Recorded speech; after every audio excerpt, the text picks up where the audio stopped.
The book of Genesis chapter 19. The doom of Sodom. It was evening when the two angels came to Sodom. Lot was sitting at Sodom's city gate. Seeing them, Lot got up to meet them and bowed down with his face to the ground. And he said, "See here, my lords, please turn aside and come into your servant's house, and spend the night and wash your feet. Then you may get up early and go on your way." But they said, "No, we shall spend the night in the open plaza of the city." However, Lot strongly urged them, so they turned aside and entered his house. And he prepared a feast for them, with wine, and baked unleavened bread, and they ate. But before they lay down to sleep, the men of the city, the men of Sodom, both young and old, surrounded the house, all the men from every quarter. And they called out to Lot and said to him, "Where are the men who came to you tonight? Bring them out to us, so that we may know them intimately." But Lot went out of the doorway to the men, and shut the door after him, and said, "Please, my brothers, do not do something so wicked. See here, I have 2 daughters who have not known a man intimately. Please let me bring them out to you instead, and you can do as you please with them. Only do nothing to these men, because they have in fact come under the shelter of my roof for protection."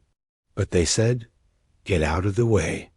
And they said, "This man, Lot, came as an outsider to live here temporarily, and now he is acting like a judge. Now we will treat you worse than your visitors." So they rushed forward and pressed violently against Lot, and came close to breaking down the door of his house. But the men, angels, reached out with their hands, and pulled Lot into the house with them, and shut the door after him. They struck, punished, the men who were at the doorway of the house with blindness, from the young men to the old men, so that they exhausted themselves trying to find the doorway. And the 2 men angels asked Lot, "Have you any others here in Sodom, a son-in-law, and your sons, and your daughters? Whomever you have in the city, take them out of here.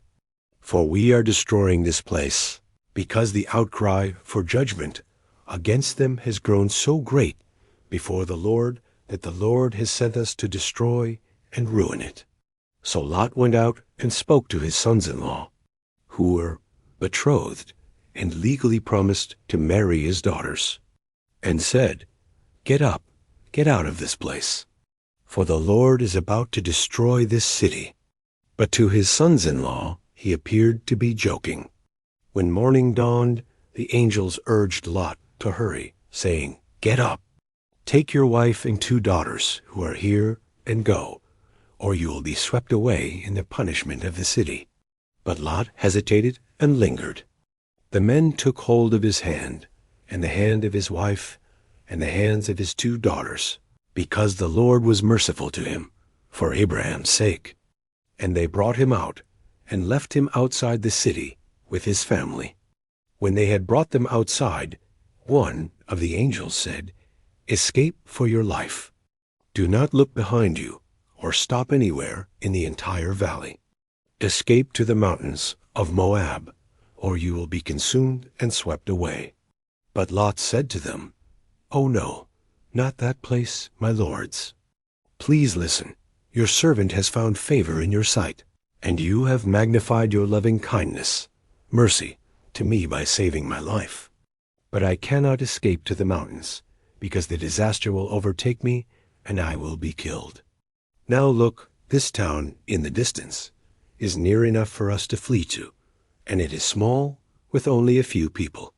Please, let me escape there. Is it not small? So that my life will be saved." And the angel said to him, "Behold, I grant you this request also. I will not destroy this town of which you have spoken. Hurry and take refuge there, for I cannot do anything to punish Sodom until you arrive there." For this reason the town was named Zoar, few, small. The sun had risen over the earth when Lot came to Zoar. Then the Lord rained down brimstone, flaming sulfur, and fire on Sodom and on Gomorrah from the Lord out of heaven. And he overthrew demolished, ended those cities, and the entire valley, and all the inhabitants of the cities, and whatever grew on the ground. But Lot's wife, from behind him, foolishly, longingly, looked back toward Sodom in an act of disobedience, and she became a pillar of salt. Abraham started out early the next morning to the place where he, only the day before, had stood before the Lord. And he looked down toward Sodom and Gomorrah, and toward all the land of the valley of the Dead Sea.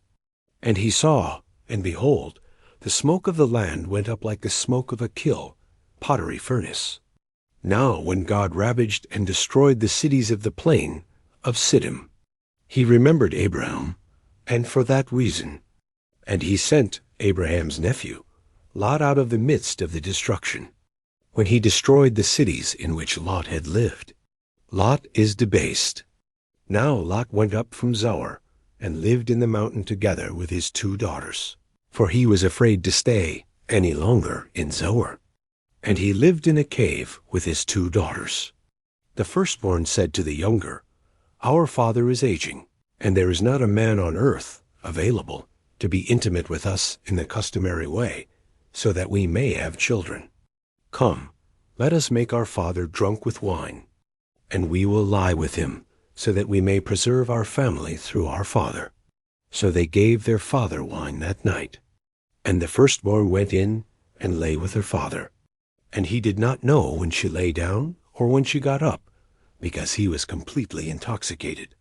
Then the next day the firstborn said to the younger, "Behold, I lay with my father last night. Let us make him drunk with wine tonight also, and then you go in and lie with him, so that we may preserve our family through our father." So they gave their father wine that night also, and the younger got up and lay with him. And again he did not know when she lay down or when she got up. Thus both the daughters of Lot conceived by their father. The firstborn gave birth to a son, and named him Moab from father.